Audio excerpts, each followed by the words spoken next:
Շնորհակալություն։ Հարգելի հետևողներ, կզրուցենք Աստղիկ Մաթևոսյանի հետ։ Աստղիկ, ինչ փոխանցեց ձեզ Նարեկը, ինչ-որ բան փոխանցեց։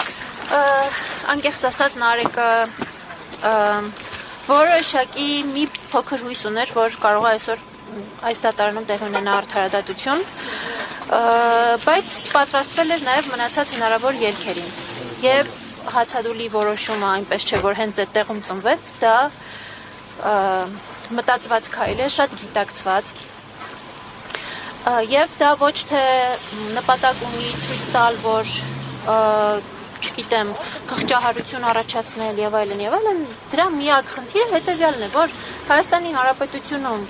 Հայաստանի Հանրապետության անունից արդարադատություն իրականացնող դատական համակարգը թույլ է տալիս ապօրինություն։ Ապօրինությունը չի սկսվել այսօր այս դատարանում, սկսվել է նոյեմբերի 13-ի առավոտյան եւ շարունակում է առ այսօր։ 2 ամիս Նարեկ Սամսոնյանն ու Վազգեն Սաղաթելյանն արդեն անցկացրել են բանտում, ընդ որում Նարեկ Սամսոնյանը բանտում է անցկացրել 2 ամիս միայն հետույք բառն արտահայտելու համար, արտաբերելու համար, եւ ուղղակի այս ապօրինության շղթայի հետ համակերպվել, շարունակել, սպասել, այլևս աննպատակ է։ Նարեկի դիրքորոշումը սա է։ Հացադուլը շատ գիտակցված քայլ է եւ սա բողոք է, անհամաձայնություն է այն ապօրինություններին, որոնք տեղ են ունենում Հայաստանում արդարադատություն իրականացնող մարմինների կողմից։ Արդյունք կտա հացադուլը։ Ինչպես լսեցիք, Նարեկ Սամսոնյանը հայտարարեց անժամկետ հացադուլի մասին։ Մենք մեր մասով ասեմ, որ եւ պաշտպանական թիմը եւ անտիֆեյքը շարունակելու են պայքարը հանուն Հայաստանում խոսքի ազատության, հանուն չլռեցված լինելու իրավունքի,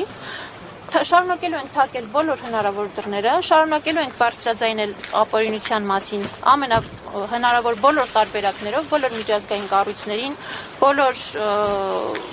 հնարավոր շահագրգիռ կողմերին, ովքեր որ կարող են հետաքրքրված լինել Հայաստանում ժողովրդավարության խոսքի ազատության թեմայով։ Մենք մեր գործը անելու ենք, ինչպես արել ենք մինչ այս։ Հիմա ունենք իրավիճակ, երբ որ